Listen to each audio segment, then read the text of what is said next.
welcome back to Mother Knows Best, your favorite mother-hosted podcast. Hello, Mother. Hello, Alex. How are you? Good, how are you? I'm good. Oh, you just said you don't know your boomer move of the week, but I actually do know it. Okay. It's that the people from sales just came downstairs, and they were like, I have some goodies for you guys, and I got eye patches. And then Pat was like, Kim, there's a glasses company that we need somebody. Which is great. But Alex was like, she gets glasses and I get eye patches. And I was like, okay, whatever. They were probably like, who do we? Yeah, we'll give it to the mom. We'll go ahead and give the glasses to the mother. Dave wears them too, I noticed. Not that brand, but he wears a brand of glasses that he advertises. Oh, really? Mm-hmm. Well, then all the cool people are doing it. That's right. Now you're in good company. Now I'm in good company. Now I'm jealous. Yeah. Your other boomer move is, so this week, Surviving Barstool's airing. Yes. And you got kicked off. So Surviving Barstool is where 8 Barstool employees had to live in the office for 5 days? I believe it's 5. Yeah. 5 days? And it's like literally it's like you did not go outside. Right. And you got kicked off night 2. Yes.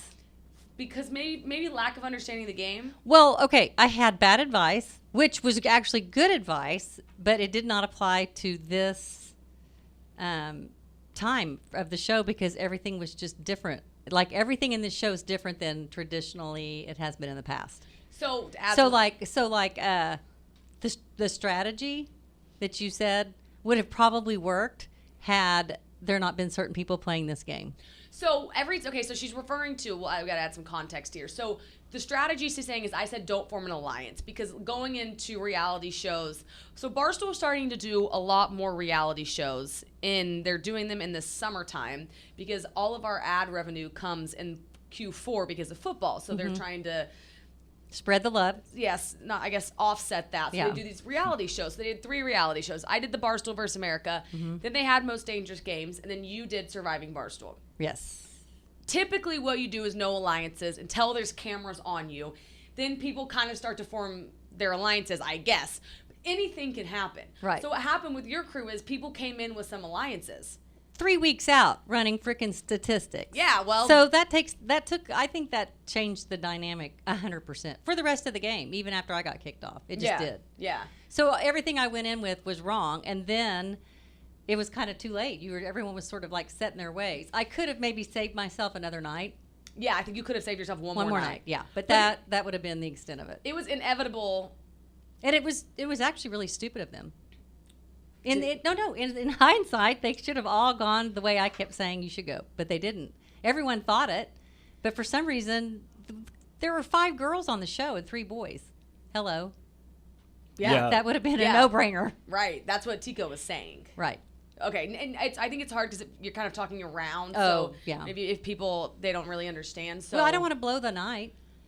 This comes out the day before it ends.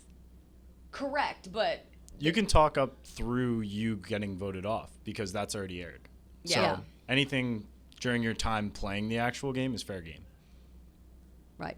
So how was living in the office? It was fine because I got picked for the mattress firm room both nights. Jackie picked me, which worked out great. So I didn't have to. I ordered a bed up here and all that because I was going to make my mattress and all that, and I never even had to use it because I got to sleep in the mattress firm room. And the mattress firm room was the room that had 2 actual beds, so everybody else had to like walk around the office and find a place to live or like a couch to sleep on. Yeah. And I had a room with the door that shut, and it was really big. That's nice. Yeah. Yeah. It was very nice. So that part was pretty easy, except I did have to spend the rest of the time in the office, like a lot of time in the office the rest of the week, and it's just exhausting being in here. Yeah. I know the people that played longer than me were probably just losing their minds. Oh, I'm sure. Like, actually, not being able to even go outside to get a coffee. Like, no, you're in these good for you. Fluorescent lights, 24 hours a day. I don't even know how you sleep, but I slept great. Good. I'm glad you slept good. Yeah. Okay, quick pause for a Mamitas ad. Mamitas is the drink of summer, which is sad because this is the last week of it. So off we go to Labor Day. But I'm actually calling it the drink of football season. Oh, it's going to be because there's nothing better. It's made with real tequila. It's 95 calories. Yes. Naturally gluten-free, less than 1 gram of sugar. So if you're out at a game all day, this is what you take. Yeah, light, refreshing. It's nice. Yeah, so what are the flavors, Mom? Mango, pineapple, paloma, lime, and their new flavors, which are the spicy margarita and tequila sunrise. And we are Paloma girls. Yes. You Miracle can, Loma Girls. You can get them where? At Target, Walmart, Publix, Jewel Osco, or GoPuff. And as always, we will link the store locator. Go pick up a variety pack, put them over ice, and make your game day drinks with this. Yeah. Everyone will love them. Like everyone, and tag us in your photos, but everyone that tries these absolutely loves them. Yes, they do. Okay, Mom, so today's interview. Mm-hmm. Wait, actually, before we get into that, today's interview is Uncle Chaps. Yes, but I wanted to tell you about something that's coming up. Yes. There's some great movies coming up. Give me the roll I'm down. so excited. Okay, what are they? Blonde is one of them. What's going on with Blonde? It is a movie about Marilyn Monroe. Oh. Yeah. Based on a book. It's going to That's be good. Ana de Armas, right? Is she in that? I thought Yes, she was playing that's Marilyn. who it is. Yeah. Yeah. She's playing Marilyn? Uh-huh. Did Marilyn, I asked this because I'm going to the Beverly Hills Hotel this weekend, which is where I got married, which somebody told me is where she had her affair. Did Marilyn have an affair with the president? Oh, yeah. JFK. JFK, Yeah. maybe they would have the affair there. I don't know, but there's a special going on there right now of Marilyn Monroe photos. Oh. So you will probably get to read all about it. I will read all about Marilyn. Yes. I rewatched Legally Blonde the other day. It's the best show. Yeah, and he broke up with her and said, I don't need a Marilyn, I need a Jackie O. Really? Yeah. So Reese Witherspoon, what's her name in the movie? She was broken up with by her boyfriend. No. Cher's the movie no, not Cher. What the hell am I saying? What is her name in the movie? What is Reese Witherspoon? Legally Blonde is who? Oh my gosh. Here, I get it.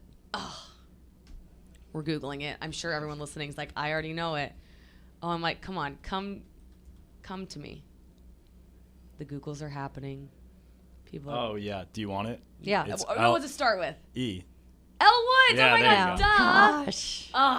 Okay, so the lawyer broke up with Elle because he was like, I don't need a Marilyn, I need the Jackie. I think that's who it was. I think that was That the makes line. sense because that would be Jackie Kennedy. Yeah. So. And then he went with the other girl. Yeah. And sad day. Well, actually, he ended up with neither. Great That's how movie. she Turned out goes. to be a douchebag. Yeah, because he actually sucked. And Which then, I hate to say, JFK may have been. Well, Yeah.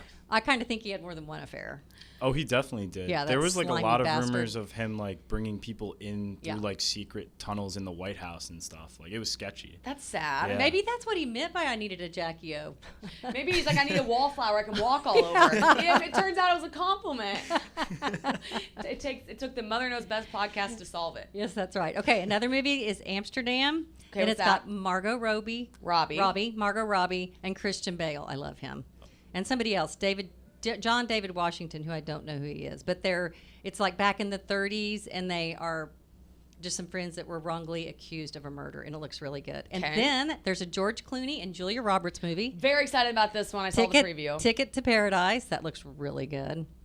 I'm getting to where I'll see movies based on who's in them. All these movies right here look like the best movies that may have been out in the past 5 years. Good. We get to go see them all. Yeah, and then She Said, and it's based on the two ladies that brought down Harvey Weinstein, like went ahead and put all that information out there and the hell they went through. Wow.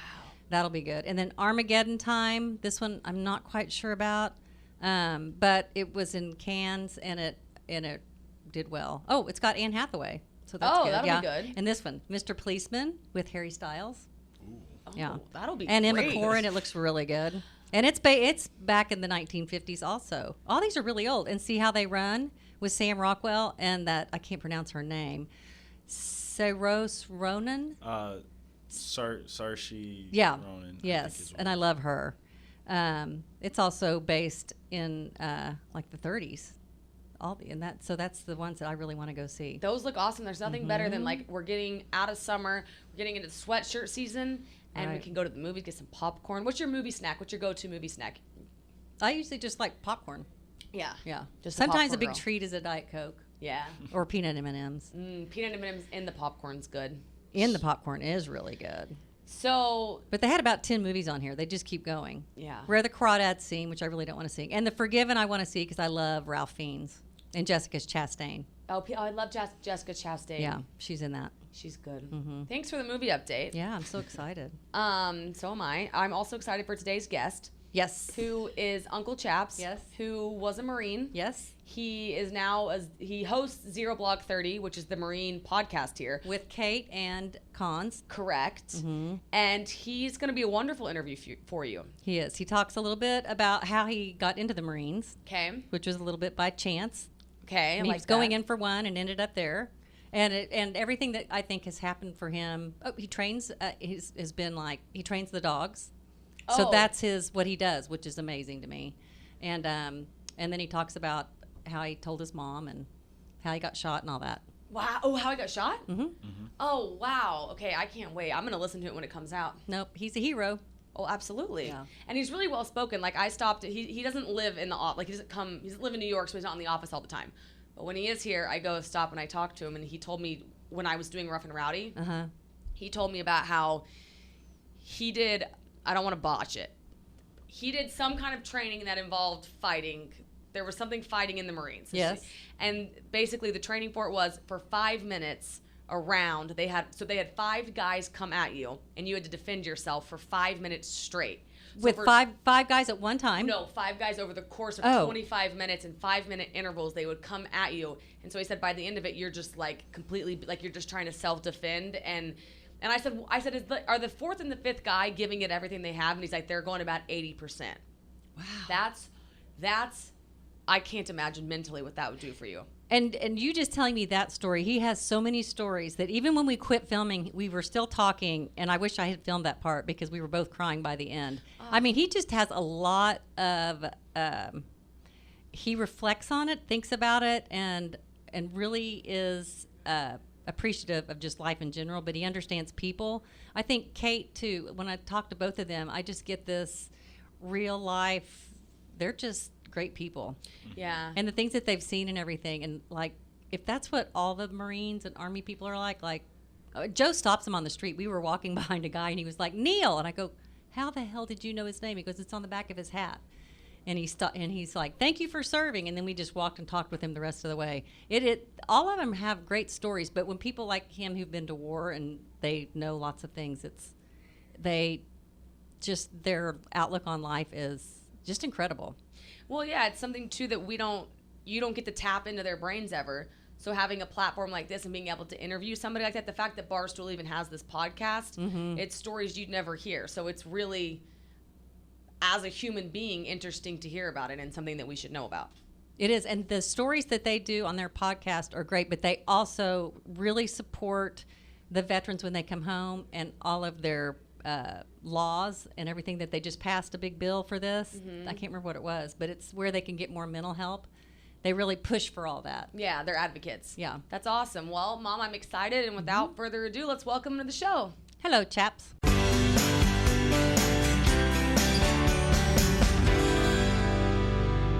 Okay. Well, hello, Chaps. Thank you for coming in, and I appreciate you being on the show. I'm very excited to be here. Good. I made you some brownies. Love it. They are chocolate chip, and they're really fudgy brownies. And I brought you milk and water because I wasn't sure what you'd like. All right. I brought you napkins because they're a little messy. Can I tell you the truth? You asked if I like water and milk. Yes. My actual answer is, and it's kind of gross, I know, orange juice.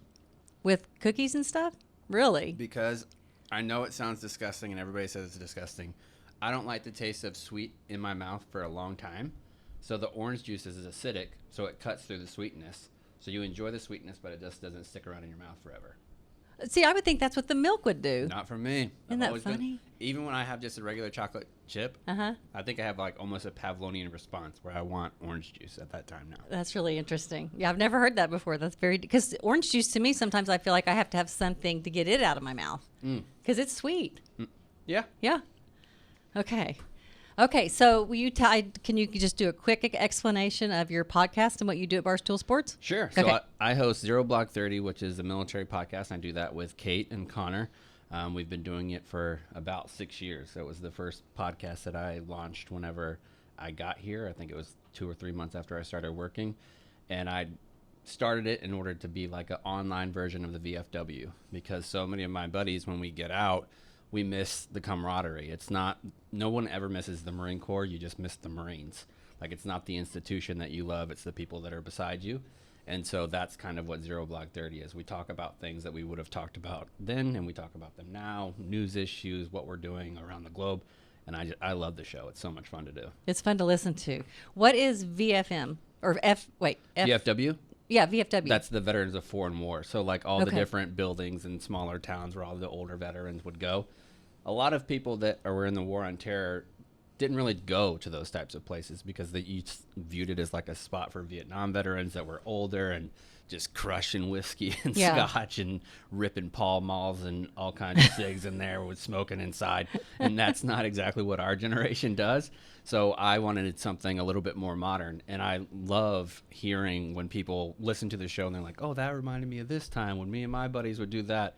And I want it to be like they're listening to 3 other people that were in a platoon with them. They just can't talk to them because they're listening on the podcast. But I want it to feel like we're all buddies just talking and hanging out. You guys do give off that feel, though, a lot. I mean, you make it evident every time I listen to it, I think. It makes you almost want to be in that group. I mean, that's a good point. Okay, can you tell us what you did in the military? Yeah, so I was a dog handler. When I first signed up for the military, I went to an Air Force recruiter. That's what my mama told me to do. Was she wasn't happy that I was joining the military at all. And the reason why I joined, I was in seminary at the time. Oh. And I had been hired as an associate pastor of a church. And I went and met with some of the deacons. And they were all in their 60s and 70s. And some of them were Vietnam veterans. And one of them looked me in the eyes and he said, son, what can you teach me about wisdom and teach me about life? And I drove back to my apartment and my answer was nothing. Like I knew the Bible, I knew all the things that you learn at seminary, but real life wisdom, I had none of it. And so I thought, I'm going to go to war. Like we had that going on. It's like, I want to sign up for the military in a wartime and then use that later as experiences and see if that could help people that I have some of the same experiences as them.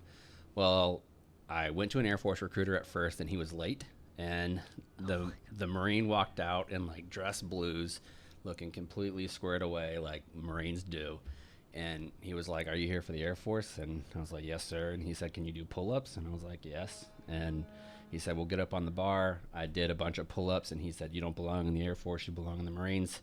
And oh so my gosh. I signed that day to go to DEPS to go to the paperwork. Within like 3 hours I had signed. And I called my mom and I said, Mom, I did it. I signed. I go to MEPS in like a week and a half.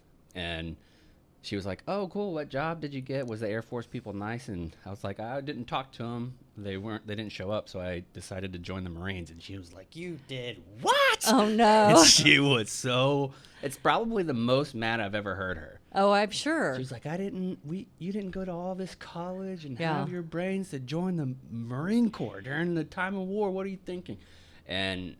But why did she think the Marine Corps any worse than any of the others in a time of war? Her brother's a Marine. So she knows. Okay. And the conflicts that the Marines fight in is just different than other branches of service. The Army, you're going to fight in a lot of the different areas. But if you're in the Marine Corps at that time, you were going to go to war. And that was the goal, to do that. Wow. So I ended up going to boot camp, and whatever the first job was open is one I took, and it was MP. And I thought I'll just go and be like convoy security, do that type of thing, which is what the recruiter told me. And when I went to school, I ended up graduating at the top of my class, and they gave me the option of going to SRT, which is the Swift Response Team, which is essentially like a SWAT team in a civilian police department, or I could be a dog handler. And I chose to go be a dog handler. And it ended up being the best career choice that I could have ever made. I had no idea that it was an option, but every day for 6 or 7 years, my job first thing in the morning was to go in, feed a dog, bring him out, and throw him a ball for about 30 to 45 minutes just so he could get some exercise. That is the best morning that any Marine could possibly have. It sounds Everybody like it. else is doing really terrible things in the morning and going on super long runs, and I get to go on the run. But I get to go with the dog. And everything that you do, things that really suck in the military, doing it with a dog makes it better. Even just like riding in a Humvee in a combat zone. You're going to be riding in the Humvee in a combat zone. Doing it with a dog makes it infinitely better because you're sitting in the back seat, petting them. Psych is like licking me and hanging out. It's almost like a comfort dog. It really is. Yeah. And he was like that for the Marines that I worked with too, because we would take a house and like kick the people out of the house that they lived in, and we would take it over for security in order to kick the terrorists out of the areas that they were in. So we would be in the middle of a town, kick a family out of their house in order to kind of clear out the guns, clear out the IEDs from a village, and then give it back to the people after we had kind of secured it. Well, after a while of doing that and being around the same Marines all the time, Saika got used to, that was my dog then, Saika got used to being around the Marines, so I could click him off leash and let him hang out with the other Marines, and they loved it. Oh, that's awesome. And it was great for me because at the time to go outside, you have to put on your flak jacket, you have to have all of your magazines that have all your bullets, you have to have your gun, your helmet, you have to have all that stuff. And anytime Saika needed to go pee or go to the bathroom, he had to go outside. And all the other Marines were like, I'll take him out. Can I take him out? Let me take him out. And I'll be like, sure. Man, I guess I'll let you this time. And so meanwhile, I don't have to put on all my gear. And when it's 115, 120 degrees, I just get to sit and play spades. It was great. So did you train the dogs, or someone else trained them and you handled them? No, I was a trainer. So my last job in the military, I was the chief Marine trainer for the entire Department of Defense. So I was the senior dog handler at the dog school at Lackland. That's the reason why I live in San Antonio. That's where all the dogs are trained. And I was the senior Marine at the school whenever I got out. That's awesome. It's amazing. Yeah, that is amazing. Okay, so so when did you get out? Were you married before you went in? No, I was not. So I got out in 2012, or 2012 I got out. The election I was telling you about earlier was 2008. Oh, okay. Yeah, 2008 election. But I got out in 2012 and got married to my wife in 2010. Okay. Well, how'd you meet her? I was her Sunday school teacher. Oh, okay. Which is a really terrible. She was 13 and I was 18. Uh-huh. We didn't talk for 10 years. Uh-huh. And I went away to college in the Marines, and she went to Mississippi State to school. And we had a mutual friend on Facebook, and she had recognized my name. And she reached out. She's like, hey, it's Annalise from Pensacola. I hope you're doing well. And at first, I didn't remember who she was because she's 13. And at this time, she's DMing me, and she's 22. Yeah. Obviously looks drastically different. Yes. And I'm like, I would remember this face. This is a beautiful face. How could I not remember this person? And then she sent me a picture of what she looked like when I knew her. And I was like, oh, my God. Like, I can't believe you're older this. now. Yeah. And so I was like, do you want to come up to D.C. and hang out with me? And we talked for about a month and a half. And finally, she decided to come up. And our connection was instantaneous. And we had only been dating for about 3 months. And I was a single dad at the time. And my kid was almost 4, about 3.5. And I came home from work one day while she was in town during Christmas break. And I came in, and she was sitting on the floor with Kelsey, my older daughter, and they were playing a puzzle. Annalise didn't know that I was coming home. She had gone to the daycare to pick up Kelsey early without me knowing so that she could get to know Kelsey and they could hang out and have a special time.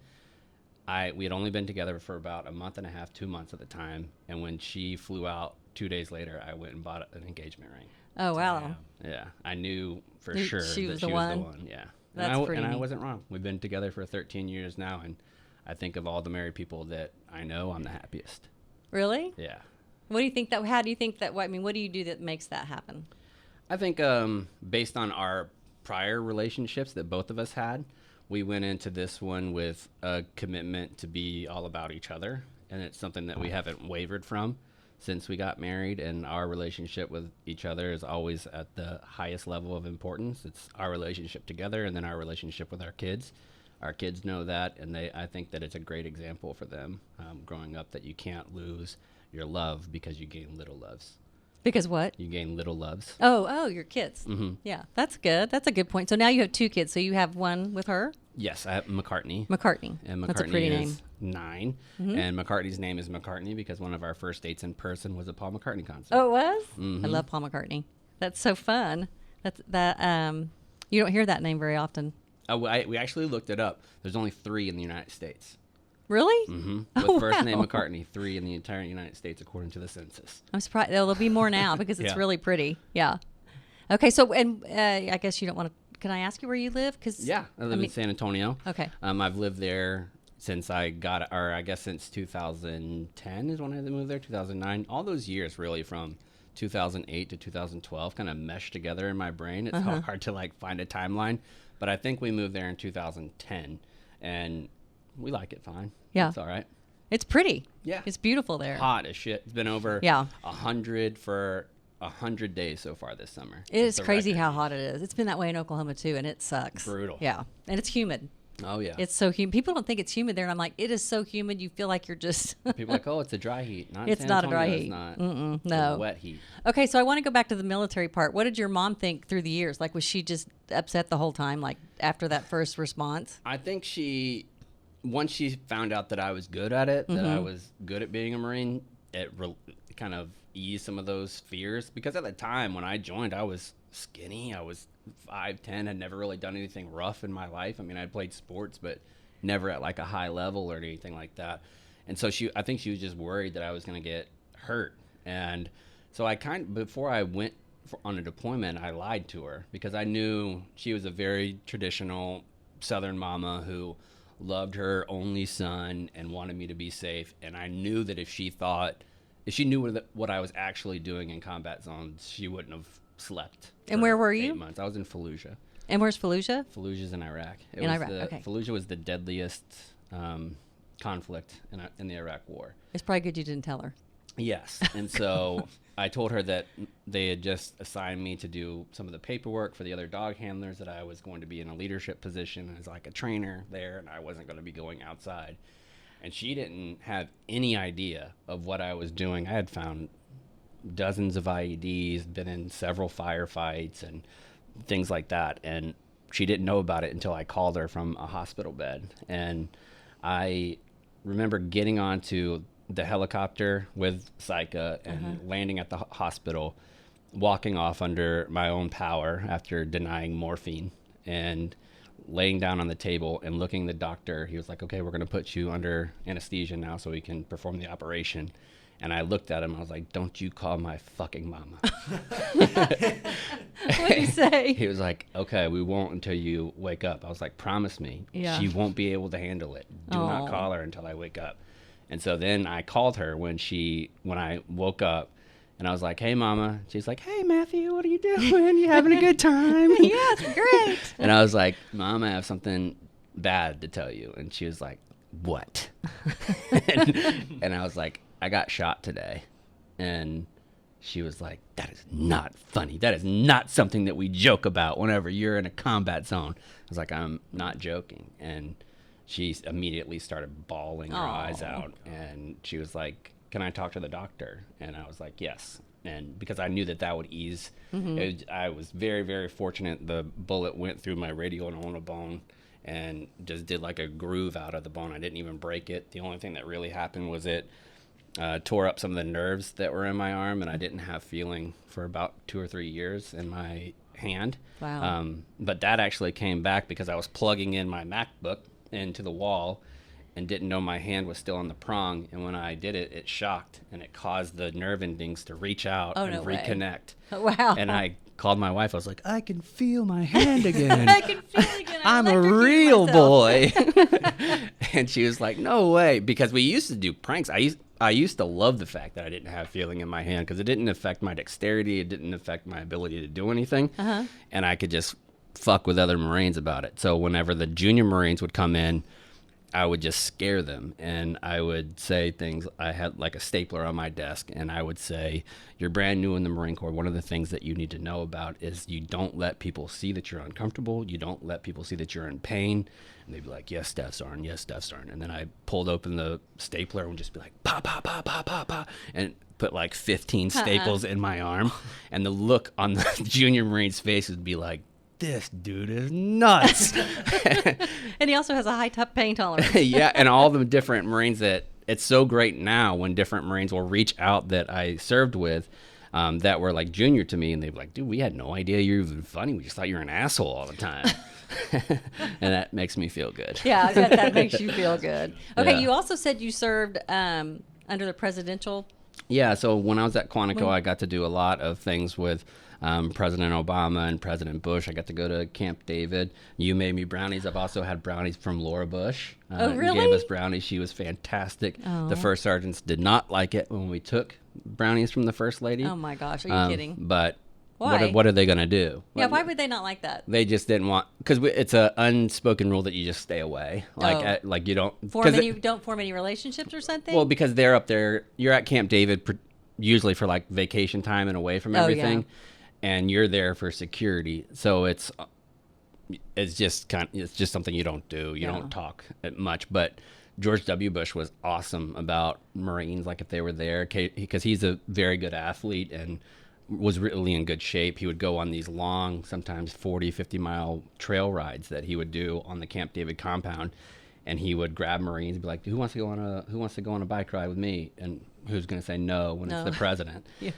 Or like he's going to go do a run or something like that. And then the Obamas were also fantastic. They were super nice. Michelle Obama was great, like with the Marines, and would always come out and say hello and be super kind. So it was a good time. I was very fortunate to be able to do that and see the behind the scenes of how much the different presidents really do care about the service members. And that is nice. Yeah. That's nice to know. And it was when cameras weren't around or anything like that. Yeah. And a lot of times they would talk to us more if their camera wasn't around because they didn't want it to be perceived that way. Oh, really? Mm-hmm. So did you have your dog then?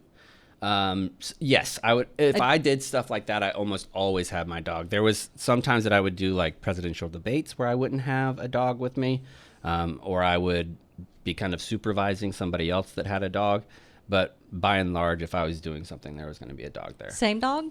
No. So I had several dogs over my course of my time. The main dog that I talk about the most is Saika, the dog that I was deployed to Iraq with. Okay. And he is amazing. And he was, I think, the best working dog that I've ever seen. I've trained probably hundreds, if not around 1,000 dogs over the time that I was in. And Saika was just on a different level. I mean, he could, if IEDs were buried 6 feet underneath the ground, like an artillery round, he could find it. If there was somebody even hid bullets in a closet and we were going through a place, he could find it and we would know. I mean, he was just an unreal dog. Wow. So do you have a dog now? Yeah, I have two. I have Gus. His full name is Gussie Boy from Heaven Above, and he is a 10-year-old Mastiff mix. Oh, my gosh. And then I have a Chihuahua named Baby Dale Woohoo. And did you pick these names? I did. Yeah. And Baby Dale, just because he's so much smaller than Gus is about 100 pounds, and Dale is about 8 pounds. And so I always called him Baby Dale because he was a little baby. Yeah. And so then when he started to do things like going to the bathroom outside, learning all those different things, like, Baby Dale, woohoo, good job. And so then I told my wife, I was like, that's going to be his full name, Baby Dale Woohoo. That's what we're going to call him all the time. And now especially if it's a Chihuahua that's actually going outside and going to the bathroom. Oh, yeah. That is a big woohoo. And he is the most stubborn to train dog. I'm sure. Because all the techniques that I would have used for working dogs, Baby Dale's head might pop off if I tried some of those things.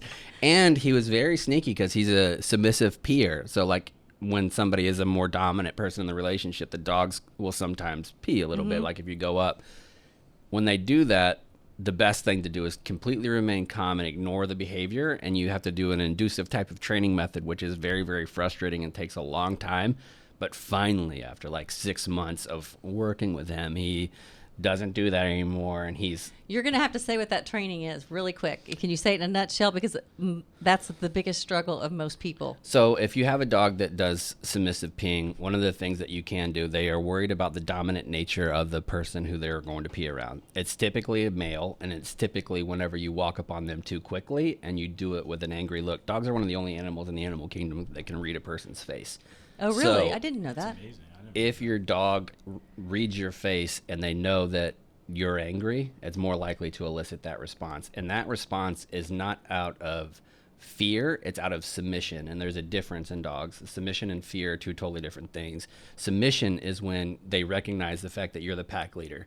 And in order to show you that, they pee a little bit. And that's what they would do in like a pack environment, is that it's a submissive sign. Oh. So they're saying, I know that you're in charge. So when that dog is doing that already, and then you're like, no, whenever they pee, it increases. They're like, okay, I'll really show I know you're in charge. I'll pee more. Okay. And so then they do that.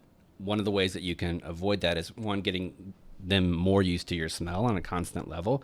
So if they have a bed or if they have a kennel that they sleep in or just the same little spot on the couch, if you get super sweaty and you put your shirt into their crate or into their bed, they will start to feel those pheromones come in and they'll be less nervous whenever you're around. That's interesting. Okay, that's good to know. Okay, really? So did you get your wisdom and knowledge that you needed to be a minister or a priest when you got back? I got a little more than I could chew. It really changed deployment really changed my entire worldview. At the time I was married. I had been a virgin until I was 21, almost 22, and until I had met my ex-wife. I thought I had done everything that you were supposed to do in like a religious world to make sure that everything was going to go fine in your life. And then in a short time period, I got shot. When I was in the hospital, I found out my ex-wife cheated on me. I was going to have to be a single dad, moving to a new place. I didn't know if I was going to be able to stay in the Marine Corps because of my wounds. I didn't know if I was going to be able to recover enough to do that. My entire world fell apart. And I remember walking around Fallujah and seeing women and children that were fleeing different areas and like the reports of how many people were getting killed there on a daily basis, and thinking, if everything that I believed for my entire life is true, all of these children that I'm seeing that were born here of no cause of their own, if the Bible is the way that I think it is, all of these kids are going to go to hell? Or is that the way it's... And I thought, there's no way that that's how a loving God operates. Mm-hmm. And so it changed the way that I looked at the world. So how come so when you came home, you just didn't want to go back into that? Like, how did you change? Yeah. I don't know if there was that definitive moment where I was like, okay, this is how I feel. Mm-hmm. But it was over time. And then I woke up one day and was like, my worldview is different. And it changed my perspective on so many different things in life. And I don't think that I would be the person that I am now without those trials and tribulations and that I went through. But I'm very glad that I went through all of them, because it's led me to where I am now, and I wouldn't change anything about my life. Well, you certainly reach a lot of people this way. I mean, probably more than you ever would, and help a lot more people. Yeah, and I'm very fortunate with this platform, and that's what I will always love about Barstool, is that even though we never really were like a touchy-feely type of company, Dave has always allowed me to go a little bit further than other content people, because he knows the audience that I'm trying to reach, and talking about mental health issues and talking about post-traumatic stress and talking about how to feel back in a community after you feel like it was stripped away from you, and how to basically regain control of your life. Yeah. That a lot of people probably need to hear that. Yeah. Okay, so I know that the two people you work with, so if you didn't have them, who would you like in your fighting hole that's not on the podcast but works at Barstool Sports? Feidelberg, without question. Oh, really? Why? I think he would have been a phenomenal Marine, because he is adaptable in all situations. You can put him with basically any other people in content here, and he's going to work well with them. That's a very valuable trait. And he can make conversation as easily as anybody else in the company. And whenever you're on like an Overwatch or doing security, having somebody that could also keep you entertained is fantastic. I've been on security with people that are smooth brained, that don't have much to say. Yeah. It's awful. So being on a rooftop overlooking security with Feidelberg would be awesome. Smooth brained. That's an interesting way to describe it. But has anyone asked you that question before? Because you answered that without even hesitating. I've thought about it. We've talked about, I think the two people that would do really, really well would be Feidelberg and Donnie Does. And Donnie Does simply because he's slept in a wide variety of different places. And that's probably 20% of being a junior Marine, is figuring out how to sleep in weird environments. Oh, really? Yeah. That's interesting.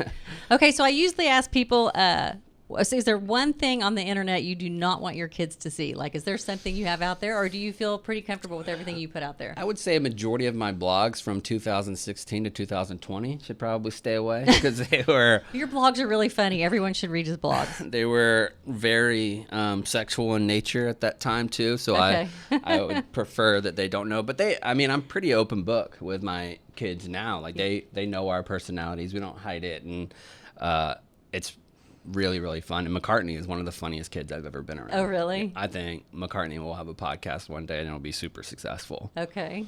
That's neat. Yeah, they are. They are. The way that they can just snap off an insult at me, it is unreal, really. Like, there's the comedic timing and all of that. It's perfect. And even when they, like, are making fun of me or, like, we're roasting each other, I'll text their mom off to the side. That was a really fucking good joke that McCartney had. McCartney be 9 years old, 8 years old. One of my favorite stories that I told about McCartney was when we started Podfathers. McCartney was about 4 years old. And we've always let McCartney and Kelsey cuss at home. Like, they're not allowed to cuss at us, but it makes me laugh if a child drops something and they're like, oh, fuck. and they cuss appropriately. It makes me laugh. Yeah. My mother-in-law, very, very conservative, like independent Baptist type conservative. Oh, gosh, yeah. And so we were getting in the car one day, and McCartney is not the most patient of kids and never has been, even since they were like 2 years old. McCartney's grandma's getting in the car, hits my door of my truck with the car door, and McCartney goes, oh man, what are we doing? And then that grandma tries to get in the car, gets out, gets like halfway in, is struggling to get in the car for some reason, and McCartney goes, what are we doing? Just get in the fucking car, Grandma. That's funny. What did she do? Grandma was not happy, and it just came out of nowhere, and I couldn't hold my laugh, and it made my mother-in-law so mad. And my wife saw her mom's face and then saw that I was trying to muffle the laugh, and she lost it. So then McCartney lost it, and McCartney was 2 or 3 at the time, and so if they say something funny at 2 or 3, they're gonna repeat it. Yes. And then we're going to a restaurant. Get in the fucking car, Grandma, over and over and over again. We're like, stop it. You're gonna write that in the baby book. You're right. Yeah. When you were 3, this is what you said. Mm-hmm. You were that creative. Mm-hmm. So whenever I have a guest on the show, I like to ask them to call their mom and tell them that they love them. All right. Let's see if she answers. Okay. She better not stand me up. If she sends you to voicemail really quick, you may be offended. I remember Christmas is right around the corner. Oh, here we go. Oh, connecting.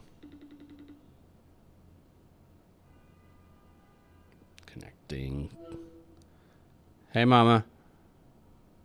Doing? Did I wake you up? No, I'm just laying here. Okay, well, you're on a podcast right now. I'm on a podcast called Mother Knows Best, and one of the things they like to do is call mamas so I could tell you that I love you. I love you, Mama. I love you, baby. I know you're tired. I'll talk to you soon. I look my best, don't I? You do. You look great. Are you going to show us? I will. Hi. I love you. I'm usually a lot more gorgeous than this. You are. You're gorgeous already. Yeah, that's Just what like that. I told her that her nickname for, instead of my kids calling her Nana or Mima, Big Mama Gorgeous One was going to be her name. So. All right, Mama, I love you. I love you. Bye. There we go. Big Mama Gorgeous One. I love that. My kids can call me that.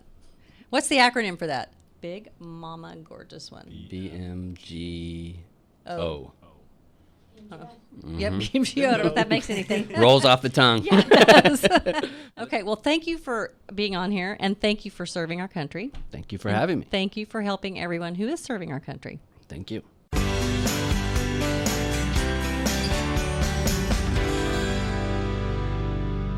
Quick pause for a BetterHelp ad. It can be tough to train your brain to stay in problem-solving mode when faced with a challenge in life. But when you learn how to find your own solution, there's no better feeling. A therapist can help you become a better problem solver, making it easier to accomplish your goals, no matter how big or small. Mom, I know personally you have a BetterHelp therapist, and what was it that led you to get one? Well, because I thought the ease of the app was good. Yes, how easy it was, and you could access it with you can text them. You can text them, or you can do a Zoom or whatever, it's Skype, and then you can also what's it called? Message them. easily accessible for a working woman. If you're thinking about giving therapy a try, BetterHelp is a great option. It's convenient, accessible, affordable, and entirely online. Get matched with a therapist after filling out a brief survey, and you can switch therapists at any time. When you want to be a better problem solver, therapy can get you there. Visit betterhelp.com/motherknowsbest today to get 10% off your first month. That's betterhelp.com/motherknowsbest. Enjoy. Yes, and also you can give that as a gift. Oh, I like that. So Chaps had me crying by the end of that interview, and it was just incredible all the way around, just like him. Absolutely. Good job, Mom. Thank you. Everybody, we love you. Like, comment, subscribe. Follow us on Instagram, Twitter, TikTok, and we will see you next week. See you next week.